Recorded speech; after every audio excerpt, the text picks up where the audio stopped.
We got some words for you today. Don't make it practice, make it a competition. You are Locked On Huskers, your daily podcast on the Nebraska Cornhuskers, part of the Locked On Podcast Network, your team every day. Hey, gang, DJ here, Locked On Huskers. Thank you for making Locked On Huskers your first watch. Listen each and every single day. Thank you for subscribing. Thank you. The number's going up, like Matt Rhule stock. We appreciate you. In fact, making us a part of your day. Greatly appreciate it. You can make your second watch and listen each and every single day, courtesy of FanDuel Sportsbook, America's number one sportsbook, official sportsbook of the National Basketball Association. Again, as it takes you through the tournament, pay attention. They're giving you information. They're helping you out. The app is safe. It's easy to use, quick download, and the payoff is exceptional. FanDuel.com/lockedon for more details. Woo! Matt Rhule set it on fire today with a thing that was said that will pay dividends. We'll go through this through the course of this episode. The thing that Matt Rhule said, and then the four keys, the things that you need to look for as we go through spring practice up until April 22nd, and then all the way through end of August and through the end of November. Lots to talk about, but the thing that set off the day was this. As happens in spring practice, different tempos and different vibes take over the room. Coach Rhule said today that he thought that the Tuesday after that first week of practice is usually the worst practice. It's the most difficult because some of the shine has worn off, the fatigue, the muscle soreness, the deluge of information that young people are being asked to consume and get knowledge of. And this is all still the learning process for this football team. Where to be, what time to be there, how long does the thing take, what does it sound like, who's going to be given the call to march, where do I need to locate and where do I need to relocate to, how do I need to relocate, is there anything that in the change of pace, it sounds different locations, where is this voice coming from, is it coming from us, is this an individual thing or a group thing, or is this a team thing? All of that happens, and then it just dumps buckets of information and data down to these student athletes and the coaches who are learning where everything is and how everything works. So today on a Tuesday, as they went through early stretching, and we get 45 minutes of today's practice, which is basically this. We get stretching, we get some light agility, and then we get some individuals. And depending on the individual and the group that they belong to, some of them, if you're quarterbacks, you're not going into special teams. You're not doing kick return. You're not doing punt return. You're not doing any of that work that has to be done. And let me tell you, tomorrow's show, we'll talk about special teams because there's just an abundance of bodies who this is how they're going to get their time. This is how they're going to develop their place and space on this roster. This is how they're going to achieve or not achieve playing time. Quarterbacks go to their own space. Defensive linemen who tend to not play, they're not going to be on a return team or a punt team, so they go off and do individual work. It depends on who the player is and the group. But in the transition, Matt Rhule noticed a thing that he was not comfortable with or happy with. So he began to bark. And there's a different sound to the voices that you normally hear throughout the course of a day. And then when the head coach barks and it's ad-libbed and it has a little sauce to it, has a little venom, has a little bite. He wasn't happy with it. So he called everybody together, and they get together in the middle of the field away from medium. But this is a vacuum. Hawk Center is a vacuum. So when you're inside and coaches talk, and if you're talking to 120 plus people, you've got to put some bass in your voice. Well, Matt Rhule said a thing that I think will hold me good with the direction of the program until the season starts. Because he said this thing. He said to the players, one, you must begin to act as one. You must be committed to another and work for another. It means in the way you dress, the way you carry yourself, the tempo, all those things has to be connected, it has to be united. Connected is a word that he's used a lot, and the players are starting to pick up on that, and they're beginning to use it as well. He then said, I challenge you, just like I challenge the coaches, to do better, to get the 1% better. That's a thing that you're responsible for, you and your teammates. You are go through the rep when you put your hand in the turf. Prepare yourself to get something from that rep. You should be better at the end of the rep than you were before you did it. And then he uttered words that will carry me and help me be energized and juiced up over the course of the next few weeks headed into spring game. He said this thing. He said, gentlemen, I challenge you to not make this practice. Make it a competition. And you could feel the energy of the room change. There was a shift. Don't make this a practice. Make it a competition, which makes you accountable for what you put into it.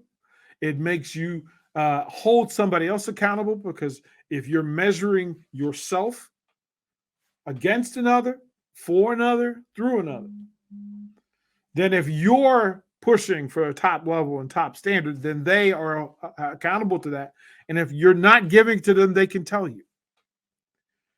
There's a thing that I say in coaching: do I have your permission to tell you the truth? And that works from coach to player, from player to coach, and from player to player. Do I have your permission to tell you the truth? Because if I'm putting my hand in the turf against you, and I'm going to count on you in August, September, October, November, December, and you're not making me better, and you're not forcing me to be better, and you're not putting in the work at the level I think you can, the freedom and the responsibility of holding yourself and others accountable is a major step across the bridge from good to better. It was a big statement. It's a big thing. We'll put a pin there and we'll throw it a break. We'll come back and we'll get into some of the things that were said and then some of the other things that are in play. Because there are 4 words that he gave in the post-practice press conference. Those 4 words will help us. It will serve as a GPS and a North Star for what Nebraska football is going to look like, be about, and how they're going to get there. I'll give that to you when we come back to Locked On.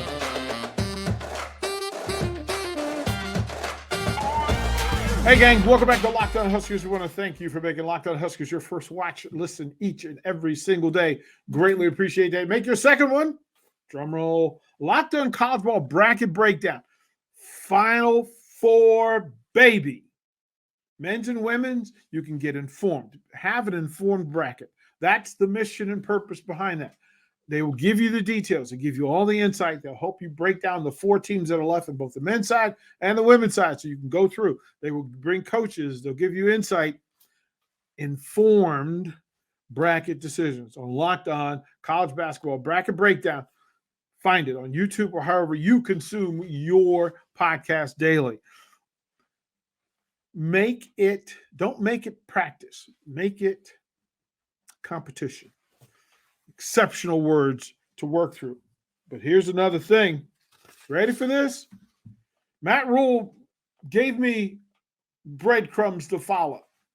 He led a trail and he lit the way. And he said, here's what we are doing as coaches and as players. And you have to remember that at any point in the GPS, where you are to where you're trying to get to. And then the reminder in between is, this appears that you are going towards your goal, your stated goal and mission. Or it looks like you're stalling. Or it looks like you've detoured. You've detoured into basic. You've detoured into 4-win territory. You've detoured into not being competitive. The GPS being set is important. So where you are where you are, line 1 of the GPS is this: teaching, taking whoever it is and whatever they do and however they do it. And we are going to identify talent, skills, mission. Are they capable? Are they capable? Are they wanting? And if they are, then we can teach from that moment to the next moment. You're either teaching or improving, because where you are tells you whether your elevation location is high enough. Are you good enough? Are you better enough? And then the quickest way to get there is to improve, whether it is through the mental, the physical, the attitudinal, to go and understand that teaching requires that you identify each individual and make them better to make the masses bigger and better. Improving is the better part of it. You can't get better if you don't know where you are, if you don't know where you stand, if you don't know what you're capable of currently. You may be working at a level 5 when you need to be at a level 10. Well, identifying that and then saying, how do we get you from 5 to 6? Or how do we get you from 6 to 7? The improving is required. For some people, it's health and recovery. For some people, it's film study. For some, it's getting stronger, faster. For some, it's getting tougher.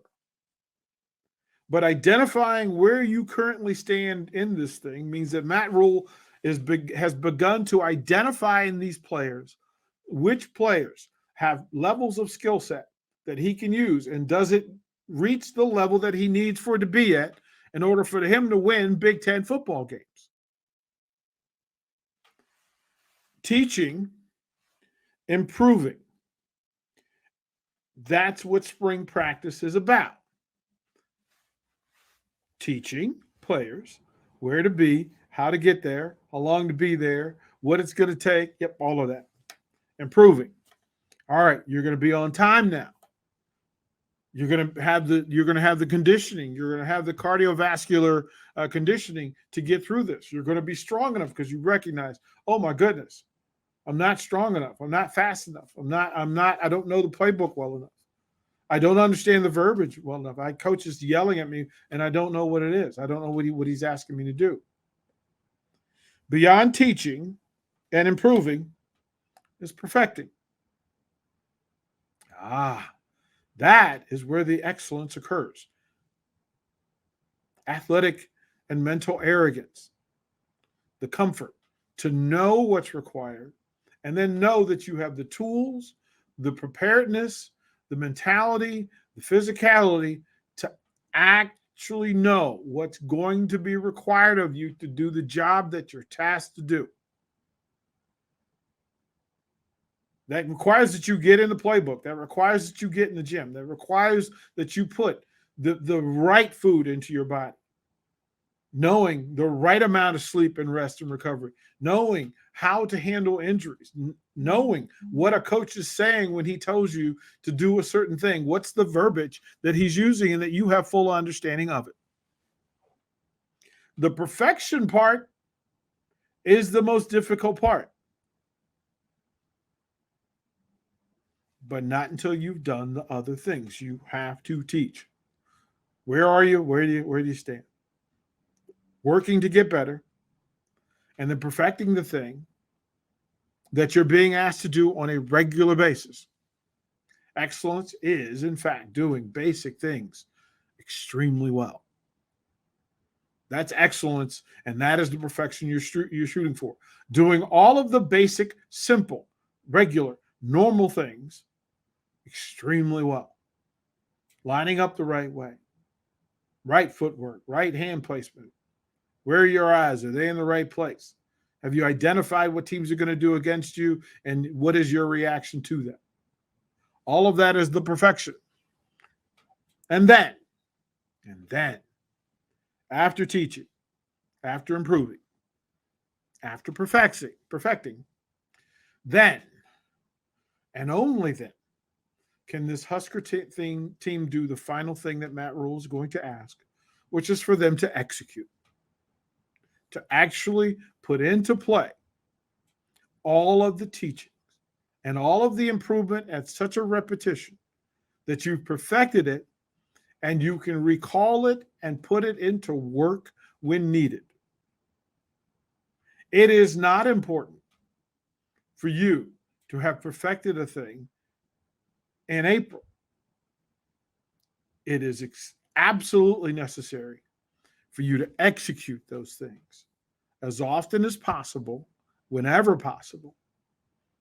That's when mastery is achieved. That's when a program has culture. That's when a team wins. When? After the teaching, after the improving, after the perfecting, a team is able to execute when required. At Nebraska's heyday, they were the kings of execution. No moment was too big for them to be able to recall what they were taught, what they had worked on to improve it, and then the repetitions that were required to perfect it so that they could execute in the biggest game of the year. Matt Rhule has a plan. Those are the 4 words that you will hear the most over the course of this spring season. Guaranteed that. We'll throw it to break. We'll come back. We'll close out Locked On Huskers, but I want to tell a little story. Once again, coaching staffs can change the environment, and how they do so tells the story of who this team is going to be and how business is going to be done. We'll be back to close out Locked On.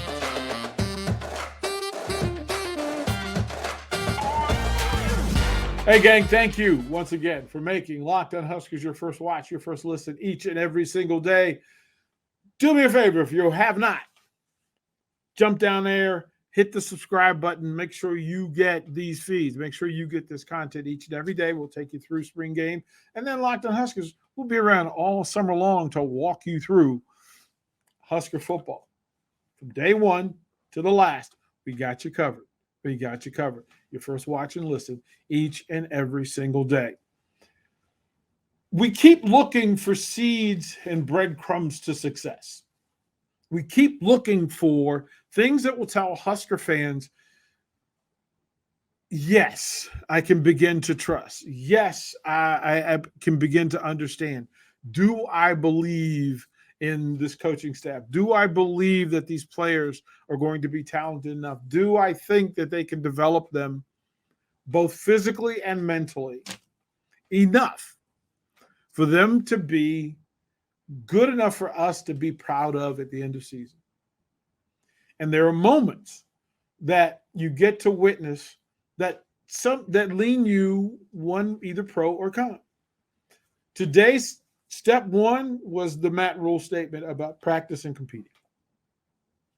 Step number 2, which was a high five to the other one, happened when Terrence Knighton was coaching the interior defensive line group. And he asked a question away from the crowd. Now, sitting in media, my eyes don't necessarily go where other media people, where their eyes go. They're drawn to the flash and the pomp and circumstance. But I understand that the real adjustments are made in the grind away from the pomp and circumstance, away from the confetti. And there was a moment today that I will circle and say, this is another moment where Nebraska football got better because Terrence Knighton coaching his players, and through several repetitions of hand placement, hand battle, hand fighting, and then being explosive in the drills that they were working, he said a thing in a full grown man voice. He stopped his players and he said, I want you to understand a thing. When you hear people talk about offensive linemen, what's the first thing that they look for? And in an absolute teaching moment identifier, there was a pause and a consideration, a rethinking of a new thought and a new idea with new data and new direction. What are they looking for when they look for offensive linemen? The guys that you're fighting against. What are they looking for first? And they all looked him dead in the eye, and then he said, arms. Strength and length of arms. Whatever we do, we have to take away the thing that they have best. We have to know how to fight them. We have to be explosive. We got to get their hands off of them. Our hands have to be faster and stronger than the people who are attacking us. I circled that moment because he had changed the entire mentality and the entire thinking level of that entire group with one question. And by definition, in full, teaching. First big step, teaching. That group got better today because of Coach Knighton and his teaching. It's a thing that I will call a bravo moment for the Huskers coaching staff. Big, big. I want to thank you for making Locked On Huskers your first watch. And listen each and every single day. Your second one should be Locked On College Basketball. Isaac and Andy will take you through and break down all the details from March Madness. They'll bring you conversations with coaches, players, great insight, great analysis. Locked On College Basketball. You can find it on YouTube or wherever you consume your daily podcast. I want to close it with the 3 words that mean so much. Go Big Red.